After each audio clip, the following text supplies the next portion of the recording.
नमस्कार दोस्तों। आज हम बात करने वाले हैं छायावाद के बारे में। इसके पहले वाले वीडियो में हमने देखा कि छायावाद किसे कहते हैं और छायावाद की विशेषताएं क्या है।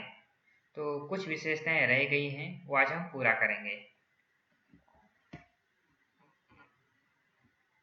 तो जैसे हमने देखा था कि छायावाद किसे कहते हैं, तो उसमें हमने देखा था कि जिन कविताओं में मानव और प्रकृति के सौंदर्य का चित्रण हो और उसमें आध्यात्मिकता का भी एहसास हो, साथ में कवि अपनी वेदना को रहस्यमय तरीके से व्यक्त करे और उस अभिव्यक्ति के लिए कवि लाक्षणिक पदावली और प्रतीकात्मक शैली को अपनाए, तो ऐसे काव्य को छायावाद कहा जाता है। ये हमने देखा था। फिर इसके बाद हमने देखा था कि छायावाद की विशेषताएं, जिसमें हमने देखा था व्यक्तिवाद की प्रधानता। फिर उसके बाद हमने देखा था प्रकृति चित्रण। फिर उसके बाद हमने देखा था कि नारी के सौंदर्य एवं प्रेम का चित्रण, रहस्यवाद और अलौकिक प्रेम का चित्रण, रहस्य भावना और स्वतंत्रता प्रेम। यहाँ तक हमने देखा था। अब हम छायावाद की अगली विशेषताएं देखेंगे। स्वच्छंदतावाद। छायावादी कवि ने अहमवादी होने के कारण विषय, भाव, कला, धर्म, दर्शन और समाज सभी क्षेत्रों में स्वच्छंदतावादी प्रवृत्ति को अपनाया।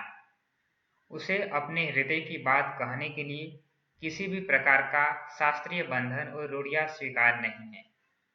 इसी स्वच्छंदतावादी प्रवृत्ति के कारण छायावादी काव्य में सौंदर्य एवं प्रेम का चित्रण, प्रकृति चित्रण, राष्ट्र प्रेम, रहस्यात्मकता, वेदना और निराशा, वैयक्तिक सुख दुख, अतीत प्रेम, कलावाद, प्रतीकात्मकता और लाक्षणिकता का चित्र दिखाई देता है। तो हम देखते हैं कि छायावादी जो कवि थे वो अहमवादी थे। इस कारण उन्होंने किसी भी शास्त्रीय बंधन और रूढ़ियों को स्वीकार नहीं किया और उन्होंने चाहे वो भाव हो, कला हो, धर्म हो, भाषा हो, दर्शन हो, सभी क्षेत्रों में स्वच्छंदतावादी प्रवृत्ति को अपनाया।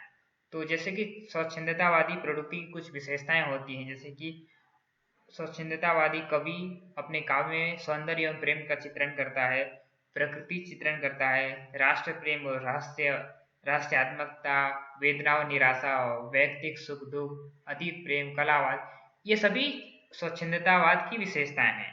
तो ये सभी विशेषताएं छायावादी काव्य में देखने को मिलता है। इन कवियों ने स्वच्छंदतावाद की प्रवृत्ति को लेकर कविता लिखी है। अगली विशेषता है वेदना और निराशा। छायावादी काव्य में वेदना और निराशा का भी चित्र देखने को मिलता है। कवि के वैयक्तिक दुखों का वर्णन भी छायावादी कविताओं में हुआ है। निराला का सरोज स्मृति, प्रसाद का आंसू, महादेवी वर्मा का तो पूरा काव्य ही वेदना से भरा हुआ है। कहीं कहीं पर इनकी कविताओं में निराशा का भी भाव दिखाई देता है, परंतु यह भाव मुख्य रूप से 1935 के बाद के कवियों में ही दिखाई देता है। तो हम देखते हैं कि जैसे छायावाद की एक विशेषता है वेदना और निराशा। तो इन कवियों ने अपने वैयक्तिक दुखों का चित्रण अपनी कविताओं में किया है। जैसे कि निराला की जो पुत्री थी सरोज, उसका जब निधन हो गया तो उसके शोक में इन्होंने सरोज स्मृति काव्य लिखा था। तो प्रसाद का शोक गीत है आंसू, और महादेवी वर्मा का तो पूरा काव्य ही वेदना से भरा हुआ है। तो हम देखते हैं कि इन कविताओं में छायावादी कवियों ने वेदना का, अपने वैयक्तिक दुखों का चित्रण अधिक किया है। और साथ में हम देखते हैं कि इनकी कविताओं में निराशा का भी भाव दिखाई देता है, परंतु यह मुख्य रूप से 1935 के बाद के जो नए कवि आए थे छायावाद के, उनके कविताओं में ही दिखाई देता है। अगली विशेषता है मानवतावाद। छायावादी काव्य में जाति और वर्ग भेद की संकुचित मानसिकता से ऊपर उठकर विश्व मानवता का चित्रण हुआ है।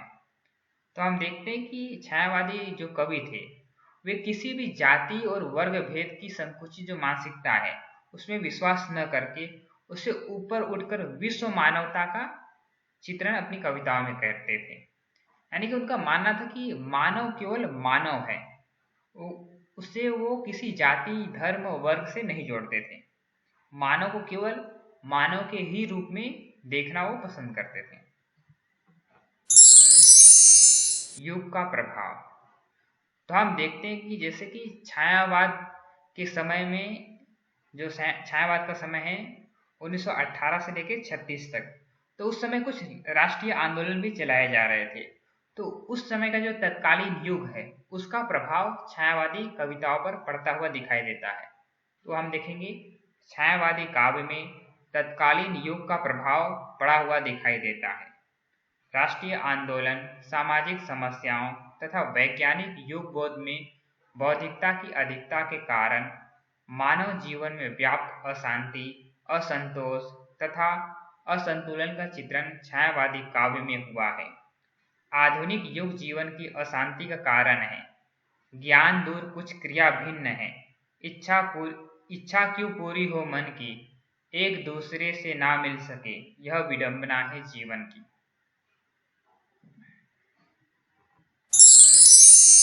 अगली विशेषता ये कला पक्ष है। अभी हमने भाव पक्ष देखा था जिसमें हमने छायावाद की कई विशेषताएं देखी। अब हम देखेंगे छायावाद की जो कला पक्ष है, जिसमें पहला है प्रतीकात्मकता। छायावादी कवियों ने अपनी बात को प्रतीकों के माध्यम से व्यक्त किया है और यह प्रतीक उन्होंने प्रकृति से लिया है। इन्होंने वैयक्तिक जीवन के सुख दुख का वर्णन प्रतीकों के माध्यम से किया है, जैसे सुख के लिए फूल, दुख के लिए कांटे, उदासी के लिए संध्या शाम, प्रफुल्लता के लिए उषा, मानसिक द्वंद्व के लिए झंझा, झंकोर, गर्जन का प्रयोग किया है। तो हम देखते हैं कि छायावादी कविताओं में कवियों ने प्रतीकों का भी काफी प्रयोग किया है और ये प्रतीक इन्होंने कहाँ से लिए हैं, तो ये प्रकृति से लिए हैं। और इन्होंने अपने जीवन के जो वैयक्तिक जीवन के जो सुख दुख है उसका भी चित्रण इन्होंने प्रतीकों के माध्यम से किया है। जैसे कि सुख के लिए उन्होंने फूल का प्रतीक का प्रयोग किया है, तो दुख के लिए कांटे का, उदासी के लिए संध्या का, तो प्रफुल्लता के लिए उषा का। तो जहाँ पर मानसिक द्वंद्व का चित्रण इन्होंने किया है या करना था उन्हें, तो उन्होंने झंझा, झंकोर, गर्जन का प्रयोग किया है। दोस्तों मैं एक बात बताना चाहूँगा कि ये जितने भी नोट्स आप देख रहे हैं ये प्रामाणिक पुस्तक से दिए गए हैं। तो शिव कुमार शर्मा का जो बुक है हिंदी साहित्य युग और प्रवृत्तियाँ, उस बुक से ये लिया गया है। परंतु मैंने कोशिश की है कि ये आसान भाषा में, यानी कि बोलचाल की भाषा में आपको लिखकर प्रस्तुत करो ताकि आपको समझने में आसानी हो। अगली विशेषता है चित्रात्मक भाषा एवं लाक्षणिक पदावली। छायावादी काव्य में चित्रात्मक भाषा का प्रयोग होने से काव्य में बिंब ग्रहिता का गुण आ गया है। पाठक को काव्य पढ़ने के बाद उसके मस्तिष्क में एक चित्र सा उभरता है। उदाहरण, शशि मुख पर घूंघट डाले, अंचल में दीप छिपाए, जीवन की गोधूली में कौतूहल से तुम आए। छायावादी काव्य में सीधी साधी भाषा से लेकर लाक्षणिक और अप्रस्तुत विधानों से युक्त चित्रमयी भाषा का प्रयोग हुआ है। तो हम देखते हैं कि छायावादी जो काव्य की एक विशेषता है चित्रात्मक भाषा एवं लाक्षणिक पदावली। तो इन कवियों ने, छायावाद के जितने भी कवि हैं, उन्होंने चित्रात्मक भाषा का प्रयोग किया है। अब चित्रात्मक भाषा ये होती है कि ऐसे भाषा का प्रयोग करना कि हमारे मस्तिष्क के सामने एक बिंब निर्माण हो।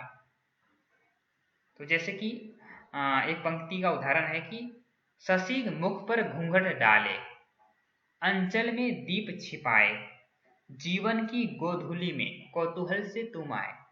तो हमारे आंखों के सामने एक दृश्य निर्माण होता है, तो इसे ही कहते हैं चित्रात्मक भाषा।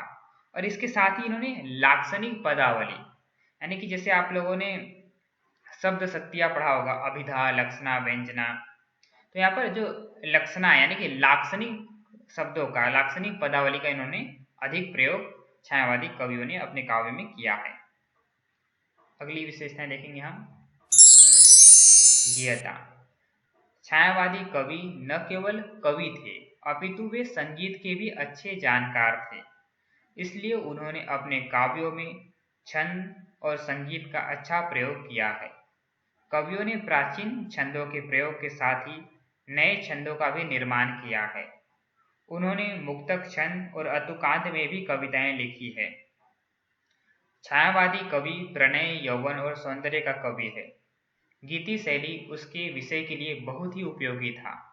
इसलिए उनके काव्य में गीति काव्य के सभी तत्व, संक्षिप्तता, तीव्रता, आत्माभिव्यंजना, भाषा की कोमलता आदि दिखाई देता है। तो हम देखते हैं कि छायावाद की एक विशेषता है गीयता है। गीयता यानी कि जिसे गाया जा सके या गाने के योग्य। तो छायावाद की जितने भी कविताएं हैं वो ऐसे हैं जिसे आसानी से गाया जा सकता है। तो इसका कारण यह है कि कवि जितने भी हैं छायावाद के, चाहे वो पंत हो, निराला हो, प्रसाद हो या महादेव वर्मा हो, तो ये न केवल एक कवि थे, इनके साथ इन्हें संगीत का भी अच्छा ज्ञान था। तो उस ज्ञान का उपयोग इन्होंने अपनी कविताओं में किया है।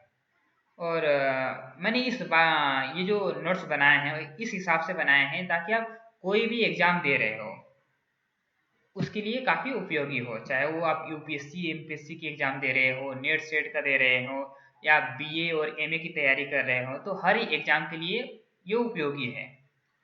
वैकल्पिक प्रश्न हो या आप लिखना हो, तो सभी परीक्षाओं के लिए ये नोट्स काफ़ी उपयोगी होंगे, ऐसा मैं आशा करता हूँ। आखिरी विशेषता है अलंकार विधान। छायावादी कवियों ने अपने काव्य में प्राचीन अलंकारों के साथ ही अंग्रेजी साहित्य के दो नए अलंकार, मानवीयकरण तथा विशेषण विपर्यय का अच्छा प्रयोग किया है। इन कवियों ने जहाँ पर प्राकृतिक पदार्थों जैसे प्रातः, संध्या, झंझार, बादल, सूर्य, चंद्रमा आदि के ऊपर मानवीय भावनाओं का आरोप किया है, वहाँ पर मानवीय अलंकार है।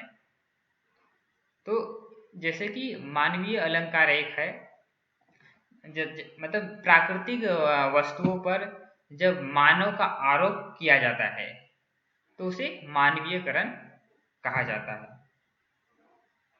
तो दोस्तों आज हमने देखा है कि छायावाद की क्या क्या विशेषताएं हैं।